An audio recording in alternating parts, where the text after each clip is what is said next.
estava aí nas internets da vida, consumindo alguns conteúdos e eu acabei me deparando com alguns vídeos de pessoas dizendo que tinham crush em determinado personagem, que amava, que queria casar.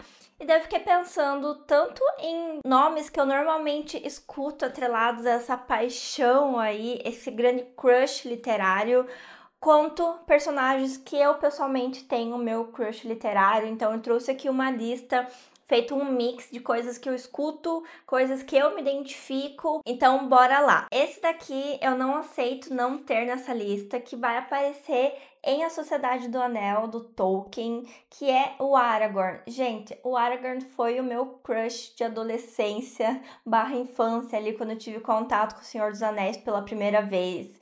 Eu achava ele lindo, eu achava ele misterioso, e ele é realmente, né, tem esse mistério em torno dele, de a gente não saber inicialmente da onde que ele vem. Ele é muito correto, ele é muito justo, ele é aventureiro, forte, alto, bonito, sofre de uma paixão ali meio impossível, então você acaba torcendo por ele, pelo seu par romântico, ao mesmo tempo que em alguns momentos você quer ser o seu par romântico também. Eu adoro esse personagem, lembrando que o Aragorn e a relação que ele tem com a Arwen aqui no livro é baseado em uma outra história que vai aparecer mais cedo, né, no mundo do Tolkien, que é o de Beren e Lúthien, que a gente tem, por sinal, uma edição lançada pela HarperCollins. Eu li por conta do Aragorn essa história e eu acabei não gostando muito, porque a gente não tem um livro finalizado, né? A gente tem uma junção de várias possíveis histórias que o Tolkien escreveu sobre Beren e Lúthien. Então eu fico aqui muito mais satisfeita com a história do Aragorn e eu adoro como ele vai se desenvolver ao longo de todos os livros.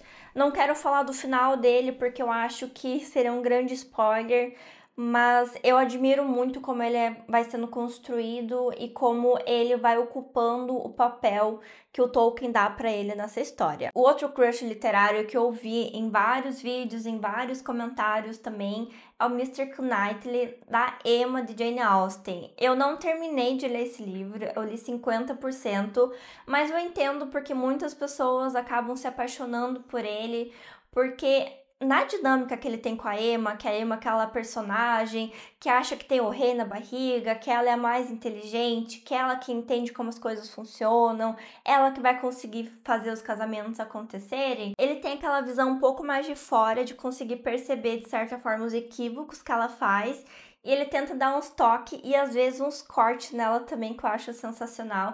Eu acho que ele tem um senso de humor também muito bacana. E ao mesmo tempo em que ele conversa com ela, meio que às vezes dando uma zoadinha, ele tenta também colocá-la no caminho correto, que eu acho que isso é bem interessante, porque mostra a dinâmica dele com outras pessoas e que por mais que às vezes ele esteja vendo coisas que os outros não estão percebendo, ele não assume um tom pedante, sabe? Eu acho isso bem legal nesse personagem. E eu acho que ele é muito espirituoso, assim, sabe? As tiradas que ele tem, as coisas que ele fala, ele não se deixa abalar muito. E a gente vê um pouco de como ele afeta a Emma nas coisas que ele diz, mas de certa forma ele tá também num nível que ele não se deixa afetar tanto, porque às vezes ela é meio pirralha, né? E um personagem que eu vi em várias listas dessa, e eu acho que isso daqui é propício para quem tem um daddy issue, que é o Atticus Finch, o pai da nossa personagem de O Sol é para Todos. Ele é um advogado, a gente vai acompanhar tanto a criação da Scott, que é a nossa narradora aqui, né, quanto essa percepção dela em relação ao trabalho dele, as decisões que ele toma. E ele é aquele homem seguro, é aquele homem que educa bem, que cuida da filha, que tem bons valores, que defende as pessoas injustiçadas, que toma decisões difíceis, por mais que as consequências sejam pesadas para ele, mas muito pautado no que é certo, no que é correto.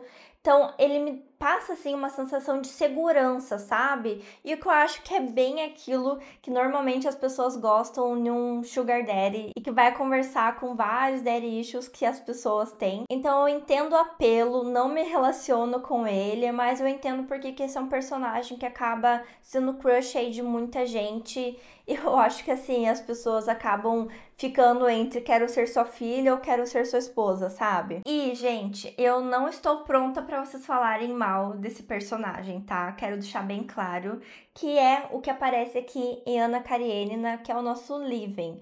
Gente, eu amo o Living. Não adianta, eu sei que tem muitas pessoas que não gostam, que acham ele chato. Eu fico olhando aqui para uma plantação que tem atrás da minha casa, esperando ver meu marido carpindo um lote do jeito que o Living carpe um lote aqui em Anna Karenina. Eu adoro as reflexões que ele tem. Tem uma cena aqui especificamente que ele tá deitado na parte de trás de uma carroça, ele passa a noite ali em claro, refletindo e pensando sobre a vida. A forma com que o arco amoroso dele também se desenvolve, eu acho tão bonito. Eu entendo os sentimentos dele, não, por mais que eu não concorde com algumas decisões que ele toma aqui, eu entendo de onde ele vem, eu entendo que ele tem uma ótima intenção e eu acho que isso mostra muito a índole dele, quem ele é como pessoa, quais são seus valores. E eu acho isso muito, muito legal. Eu sei que, de certa forma, é um alter ego pro Tolstói e tudo. Eu vou ignorar tudo isso, gente. O Living é o meu crush literário. Eu acho que, assim, atualmente ele e o Aragorn estão ali pau a pau. E tem quem ame e tem quem passe nervoso. Eu sou do time que passa nervoso, mas, novamente, eu entendo o apelo, que é o nosso Jean Valjean dos Miseráveis, que é esse homem correto, justo, sofredor, que não sabe como amar, que tá tentando vencer a sociedade, os equívocos da sociedade, a justiça, tentando corrigir algo que ele fez, não fazendo com que os outros paguem pelos seus próprios pecados. Na verdade, para mim, o Victor Hugo coloca ele quase como um sobre-humano, assim, não só pelas suas aptidões físicas, mas pelas suas decisões, que se a gente parar um pouquinho para pensar, gente, não quero um dia nos sapatos desse homem. E ele é cuidador, ele vai atrás das pessoas que ele precisa cuidar, ele zela por aqueles que é dele, ele realmente se sacrifica pelas pessoas, não só pelas pessoas que ele ama, por todas aquelas pessoas que ele sente que é certo fazer isso, um pouco como Atticus Finch, do Sol é para Todos, mas aqui o Jean Valjean, para mim, ele vai atingir um outro patamar. E o principal crush literário que tem, eu acho que assim, é o grande rei de todos os memes da internet também em relação a isso, é o Darcy de Orgulho e Preconceito. E eu consigo entender um pouco isso, gente, mas me dá um pouco essa sensação quando eu vejo esse crush que as pessoas têm por ele, de tipo, sério que você gosta desse cara? Você quer ser chamada de pobre? Você quer ser humilhada? Eu entendo que esse não é o plot dele, que ele vai ter todo um arco ali de desenvolvimento, de maturidade e que ele vai tomar decisões altamente altruístas e realmente pensando no bem das pessoas e não em como ele vai ser visto. Mas toda vez que eu penso assim, gente, a relação dele com a Elizabeth, a gente não pode esquecer que foi humilhando ela, chamando ela de pobre. Me dá um pouco aquela sensação da quinta série, que os meninos ficavam atormentando as meninas, chamando de feia, de chata, quando na verdade eles estavam afim dela. Me remete um pouco ao Sr. Darcy. Mas eu entendo totalmente o apelo, ele é alto, ele é bonito, ele é rico, ele tem bons valores, ele tem uma grande casa, talvez ele tenha mais posses e isso esteja muito a favor dele, talvez, mas a forma com que ele vai tratar a Elizabeth vai mudar drasticamente depois que ele entende algumas coisas e eu acho que por mais que a gente tenha mais acesso a essa transformação que acontece dentro da Elizabeth, é muito legal ver a mudança do comportamento do Sr. Darcy, porque a gente começa a ver que em alguns momentos ele age assim como um bobo apaixonado. Vou fazer duas menções honrosas aqui, mas que eu não trouxe os livros em um certo protesto, porque são personagens que perderam o réu primário. Eu estou falando de Heathcliff do Morro dos Ventos Uivantes.